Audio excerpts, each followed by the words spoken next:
Hey there, welcome back, one and all, to VGMporium, where you can find most everything for your VGM needs. And today's quite a special day here, and why is that? Because it's episode number 20. Yep, 20 episodes. That's been one a week ever since the mid-January, so that's like 20 weeks of just doing this straight, which is kind of mind-boggling for me. Kind of wish I could be this consistent with my music making. Well, how I've decided to celebrate doing this 20th episode is to start taking song requests. Or as I'm calling them, special orders, as in the title. And I decided to do this one a little extra by, instead of waiting for song requests to come in, I actually approached 4 different peoples to send me song requests to get this going. And who are these 4? Well, they are all people that have just started VGM podcasts like myself this year, and I'll be introducing each of them as I play the requests. So now, as to the song that we came in on, this is basically my special request, but you may be asking, Rage Cage, how can you make a song request on your own show when basically the entirety of VGMporium is your own giant big ass song request? And you got me there. But as I said, I am also one of those that started my show this year. So hey, good enough reason? Yeah. So, the song that we came in on is Take a Dog Out a Walk from Lumines, the original PSP version, composed by Takayuki Nakamura. And this was one of the first games I got for my PSP alongside Wipeout Pure. This would be back in summer of 2005, so shortly after the launch of this mighty handheld. This game and the console both hold a special place in my heart because it is the first time I've actually bought a console with my own money, basically at launch, brand spanking new, without it being like a birthday or Christmas gift. With my own hard-earned money I made working at Denny's as a dishwasher. And now Lumines. Every handheld has to have a puzzle game at launch, but this was unlike any puzzle game I had ever played before, whereas the music was reactive to every action you did, so every spin of the block, a new little jingle would come up. Every time you drop the block, a new sound. Every time you'd clear out a bunch of the squares, there'd be even more cacophony, and it would add swell up the music and stuff, and it was what the hell? Suffice to say, I was definitely hooked. So how this game works, it's basically a match 'em up puzzler, whereas you get a block that is made up of 4 different little blocks that are of could be 2 different colors, different variations and all, and then you drop them down. You can rotate them, and once you can get more than 4 together, that'll be a chain right there. But for each little block that's touching it that is of the same color, that'll become of that chain. And then there's a line that goes through the screen that goes along with the BPM of the song, and when that line goes through, all the blocks that are touching will start glowing, and then when that line's finished going through, they'll all disappear, and thus possibly creating more chains of the opposite color. So yeah, it's pretty addicting. So now, Takayuki Nakamura. He got to start with Sega doing the soundtrack for eSWAT on the Sega Genesis Mega Drive. And he would go on to doing some game ports on the Sega Master System for Asterix, Michael Jackson's Moonwalker, and Streets of Rage, and he wrote the music for all of those in assembly. He would go on to work on some arcade titles like Columns 2, Stadium Cross, F1 Exhaust Note, and Virtua Fighter Kids. He then left Sega in '96 and joined Dream Factory, and he worked on the soundtrack for Air Guys, God Bless the Ring. And then went independent shortly after that, and he would go on to work on Star Ocean Blue Sphere on the Game Boy Color, King of Fighters EX Neo Blood on the Game Boy Advance, Custom Robo on the GameCube, Lumines, this right here, God Hand on PS2, and then Super Street Fighter 4 on the PS3. Now a little bit more on Lumines. It was actually created by Tetsuya Mizuguchi, who had done Space Channel 5 and Rez previously, which both these games had music that was reactionary to the gameplay. In an interview I found by The Verge, he stated that he created this game to be just like an interactive music album, because the main solo game has kind of almost like a story-like progression as far as kind of how the mood of the music kind of changes. And a lot of the music was composed by Nakamura, but there was also a couple of licensed tracks in there as well. So yeah, this interview was in response to the 2018 release of Lumines Remastered on the Switch, which from what I'm reading on here is saying that there's been some enhancements as far as haptic stuff going on, so it actually enhances the game in a way, which kind of makes me want to play it, but alas, I have no Switch. But no time to pity, it's time to move on to our actual first special order. This first order is for Martyris of ReVGM, and appropriately it is a cover. This is Honey Hive Galaxy VRC6 Remix by Jake Jr. which is a remix of Honey Hive Galaxy from Super Mario Galaxy. Originally composed by Koji Kondo, Mahito Yokota, and Ryo Nakamatsu.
That was Honey Hive Galaxy VRC6 Remix by Jake Jr., a remix of Honey Hive Galaxy from Super Mario Galaxy. Special ordered by Martyris of ReVGM.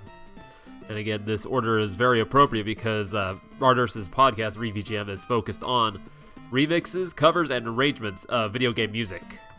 And he made a note saying that he had found this in looking for remixes for the Honey Hive Galaxy theme for his episode last week, which was on National Bee Day. So now Martyris is kind of my podcast brother because we both had listened to Rhythm and Pixels, and then in a couple other episodes they said a few motivational things about doing something that you really wanted to do, kind of pertaining to podcasts possibly. That was the thing to just basically spark us into doing our own podcasts. For me personally, I was thinking of doing it for a while, but then the 1-2 punch of Rob's bonus beats, the Mahjong thing, and then one of Purnell's motivational speeches at the end of one of their episodes just finally pushed me into going forward with it. So now let me tell you a bit about this remixer, Jake Jr. He seems to have gotten started about a year ago, doing a lot of covers of Undertale and then Deltarune using FamiTracker, and he's been uploading his music to both SoundCloud and YouTube, which I'll linking both in the show notes. And from what I've listened to this one, comparing it to the original, he did a pretty dang good job, And then of course having that extra 3 channels of the VRC6, the 2 square and the sawtooth, kind of gave him a little bit more to work with. Man, so much Famicom lately. But yeah, no, this is good stuff. So now as for this game, I have no experience with it, for alas, I did not own a Wii. The last Nintendo console I owned was the Game Boy Advance. Yeah, the only real experience I have with the Wii is, playing it at friends a couple times, but mostly by other means. Mostly playing Muramasa and Tatsunoko versus Capcom. I sure don't tell nobody that little secret. Now how's about a quick rundown on these composers, 3. Let's start with Mahito Yokota. Gotta start doing Sengokushi Sosoden, Dynasty Warriors 4, Donkey Kong Jungle Beat, the first Super Mario Galaxy, as well as some Wii music, Super Mario 3D World, sound management on Super Mario Odyssey, and finally, sound supervision on Mario Golf Super Rush. Up next, we got Ryo Nakamatsu. Got to start doing Wii Play, Mario Kart Wii, The Legend of Zelda: A Link Between Worlds, The Legend of Zelda: Triforce Heroes as the sound lead, Mario Kart 8 Deluxe. Did arrangements for Super Smash Bros. Ultimate, as well as for The Legend of Zelda: Link's Awakening, the Switch remake. And then last but certainly not least, Koji Kondo. I mean, do I really have to tell you what the man's done? I mean, he's done such classics as Golf, Kung Fu, and those 2 absolute classics, Famicom Tale, New Onigashima, prequel, and sequel on the Famicom Disk System.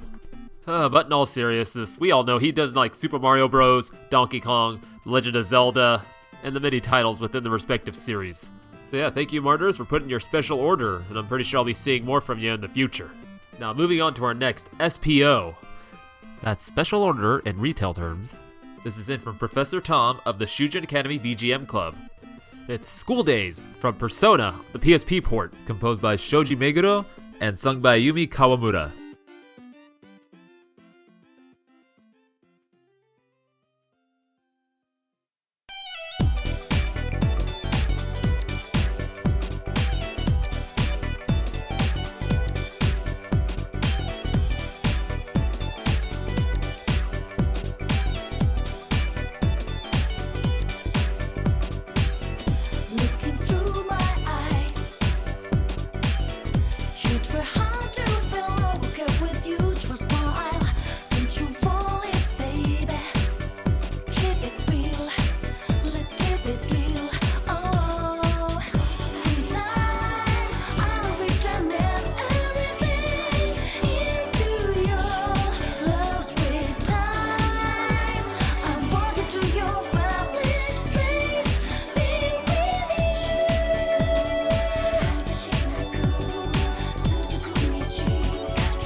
That was School Days from Persona, the PSP remake, composed by Shoji Meguro and sung by Yumi Kawamura.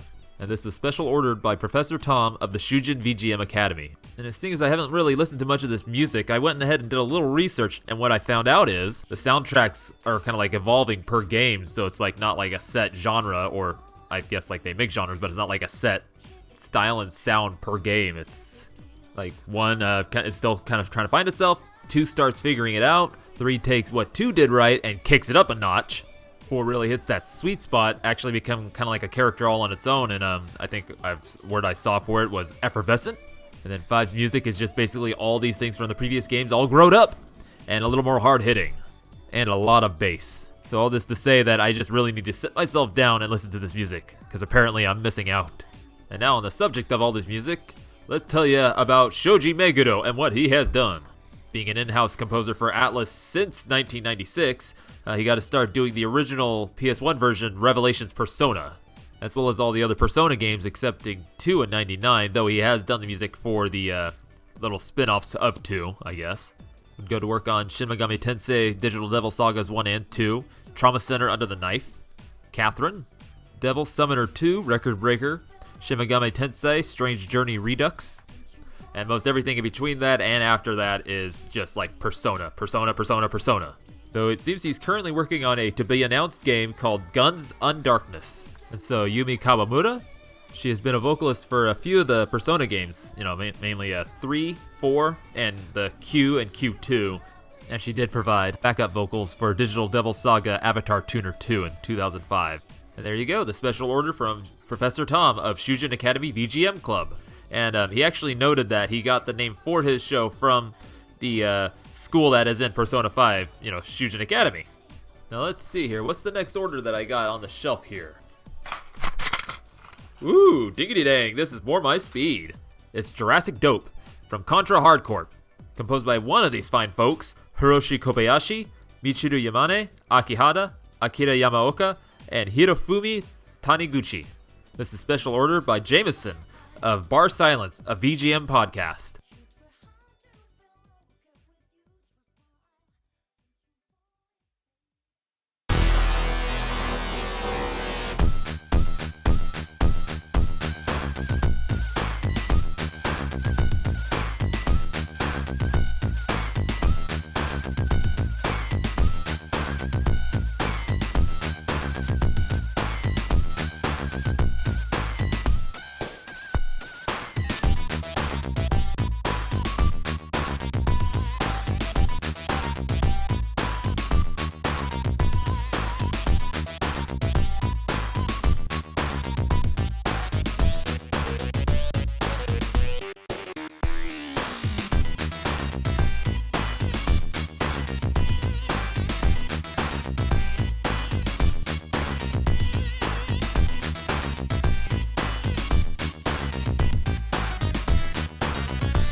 Jurassic got kicked by Jurassic Dope from Contra Hardcore, ordered in by Jameson of Bar Silence, a VGM podcast. And when he sent his order form, he put 3 options on there. 1 from X-Men, the arcade game, and then 2 from Contra Hardcore. And he said, one of these 3, order them in. And seeing as I had already submitted an X-Men arcade game track to the VGM Fight Club, I went with Contra. And I just couldn't resist the name, Jurassic Dope. And he put a special note on there. It says, this song is hardly what I would consider Contra music, but the funky bass lead, claps and drum beat makes for an unapologetic 90s sounding banger that is most certainly dope. And I couldn't agree more. Yeah, and the soundtrack for this game is definitely a switch from like the previous Contra games, which had much more of kind of like a harder rock sound to it. This stuff is more like a hardcore electronic music techno kind of sound going on, with a little bit of that scungy New Jack swing kind of stuck in there, all mixed together with that Konami sound that has been evolving through like the arcade beat 'em ups like The Simpsons, Teenage Mutant Ninja Turtles, Bucky O'Hare, as well as a lot of familiar patches from Rocket Knight Adventures kind of being used throughout the tracks on this, as well as some of the stylings. And that's because a lot of the sound team that had worked on this game had worked on Rocket Knight Adventure the year previous. So who are these composers? Well, since there's so many of them, I'm just going to kind of keep their list really short here. So, first one is Hiroshi Kobayashi, worked on Contra 3 The Alien Wars, Rocket Knight Adventures, Lethal Enforcers, Akumajo Dracula on the X68K, and then Ganbare Goemon, Uchu Kazoku, Okingingu. Michiru Yamane, she got started doing Nemesis 3 on the MSX, did SD Snatcher, Wild West Cowboys of Moo Mesa, Castlevania Bloodlines. Jumping ahead, she worked on Suikoden 4, Castlevania Portrait of Ruin, Skullgirls on the PC, and then last credit I found is Bloodstained Ritual of the Night. Akihata, I believe I've already told you about in a previous episode, but just to kind of give you a quick rundown, she worked on Lagrange Point, Bishoujo Senshi, Sailor Moon, Dynamite Heady, would go on to Bangayo, and a few Idolmaster games within the last 2012. She's also a pop musician. Akira Yamaoka got started with Smart Ball, went on to do Sparkster, Rocket Knight Adventures 2, sound programming on Snatcher. He would be the main composer for the Silent Hill series, went on to work Gradius 3 and 4. Rumble Roses, eventually left Konami to become a music director for Grasshopper Manufacturer, and would go on to work on Killer is Dead, Let It Die, The 25th Ward, The Silver Case, and coming up, Deathverse, Let It Die. And then finally, Hirofumi Taniguchi did Contra 3 The Alien Wars, this game, Suikoden, Chibi Robo Plug into Adventure, We Play Motion, Chibi Robo Photo Finder, and Chibi Robo Ziplash. So many things. My mouth is very dry now. But, haha! With the magic of just recording in clips, between then and now I have drinking many cups of water. So now before we move on, a bit about this game, unlike previous Contras where they've been just kind of standard run and guns, this one's a frantic ADHD-fueled run and gun, which actually kind of makes sense because the folks that worked on this game went on to go found Treasure, which then would make Gunstar Heroes, which was just a crazy running, just all over the place, just shooting things all over the place, and then eventually Alien Soldier, which is just basically one long boss rush of just switching between 2 different modes and a lot of shooting and switching weapons and stuff. So yeah, it makes sense. I mean, you really think about it, they're the only ones crazy enough to make one of the characters, a playable character, like a Wolfman with 2 robotic arms, one of them being just like a minigun. So yeah, that's Contra hardcore. So thank you once again, Jamison of Bar Silence, for ordering that one in. So now our last order is coming in from Eric, host of Super Soundboy, and it is 0442, still free, from the game Haven, composed by Danger.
You just heard 0442, Still Free, from Haven, composed by Danger. Special ordered in by Eric of Super Sound Boy. And unlike the rest of the orders, I had never heard of this game at all. And that's unfortunately due to my not actively playing games right now and, not really keeping up with a lot of the newer games that come out, except for like major titles or ones that kind of, catch the attention of a lot of people on social media. So I looked this game up, and it sounds pretty interesting. It's a third-person role-playing game with some survival elements. And you play simultaneously as two characters, you and Kay, who had just recently escaped from a place called the Apiary, which is a society that forces couples into marriage.